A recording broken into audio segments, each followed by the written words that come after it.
If you notice, even Jesus Christ, he managed to convince those disciples to follow him, but he had nothing to give them in terms of material things, but he promised them the universal life, which shows that he was a very good salesperson. If you notice Jesus said all the qualities which I needed in a salesperson. So as you are also reading the Bible, you can learn a lot of sales skills from Jesus Christ of Nazareth. If you notice, Jesus, even ever since when he was young and when he was asked by the Pharisees and when he was old, whenever I was asked the question, he would always answer through a question. That's one of the traits of a good salesperson. And when you invest more time in knowing about the customer, you're building connections, you're building rapport, they'll also see why they should choose your product or your service.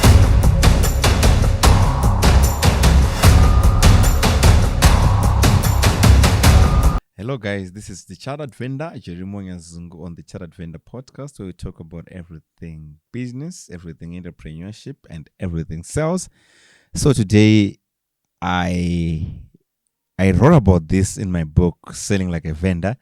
And as you know that I also train sales and I work with many salespeople in Africa, working on their game plans, working on their strategies, training them, and giving them tips. So today the podcast is on sales and I'm hanging solo, and I want to talk about the most the biggest sales person to ever stepped on this planet, and it's none other than Jesus Christ of Nazareth. No offense to any religion, but I'm just talking about Jesus Christ of Nazareth. And why do I call him the best salesperson to ever stepped on this planet? Is because if you notice, Jesus said all the qualities which I needed in a salesperson. So as you are also reading the Bible, you can learn a lot of sales skills from Jesus Christ of Nazareth. If you notice, Jesus, even ever since when he was young and when he was asked by the Pharisees and when he was old, whenever I was asked the question, he would always answer through a question. That's one of the traits of a good salesperson. And another trait which Jesus Christ had was if you ask him a question, he would also answer you using a parable. And you notice if his teachings, everything wasn't direct. He wasn't selling a service. He wasn't selling a product, but he would sell that product in a way which would show that you can benefit from whatever you are selling.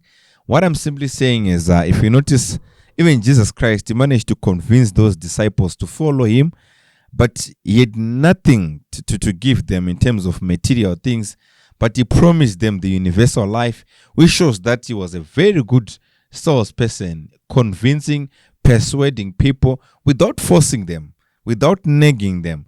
This was Jesus Christ. And why is asking questions important? That's where I want to go. Why is asking questions important? I always say to my people when they want to learn about sales, you are in the business of asking questions. So if you just want to learn sales, forget about everything else. You are in a business of asking questions. And why questions are important? If you notice, let's say someone is selling a software to you. You're selling a software. Why should you ask questions? Number one, you ask questions to do what is called fact finding. By fact finding, you want to know more about your customer. You want to know their pains. You want to know what is giving them sleepless nights. You want to know what your product is going to solve. You want to know more about who is going to be the decision maker. So number two, besides fact finding, you also want to qualify your customer. Are they qualified to buy from you? Are they the decision maker? Do they have the budget?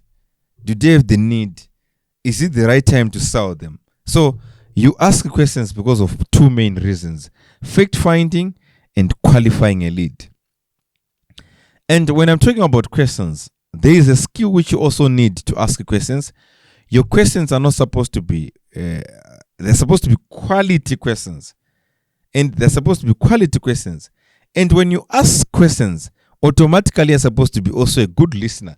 If you notice, Jesus was a very good listener.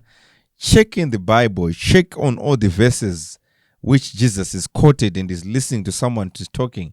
He was a very, very, very good listener. When they even said, why are you letting a sinner touch your feet? What did Jesus answer? Because he was a good listener. When you're a good listener, people trust you. You build more rapport. You build you build connections with your customer. So it's fundamental. It's key to ask questions. And also, when you're asking questions, another third reason for asking questions, if you're asking questions, you're the one who's in control. It's unlike I'm coming to you and I say, my software is dope. It will help you to solve A, B, C, D. I'm preaching. I'm talking to you. I'm marketing my product. And the biggest mistake is most of the salespeople, we continue marketing the product instead of selling. Selling and marketing, they're two different things. It's different. When I'm marketing, I want to show you how my product is good. I'm preaching a lot of features. I'm telling you the importance of using my product or my service. But when I'm selling now, selling it's about understanding the customer.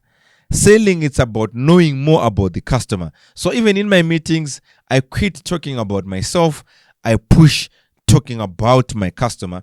And when I'm talking about my customer, I manage to unlock value, because no matter how my product is going to be, probably it can be the best product in Africa.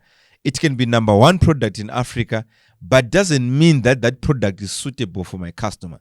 It doesn't mean that that software is suitable for my customer. So I want to know more.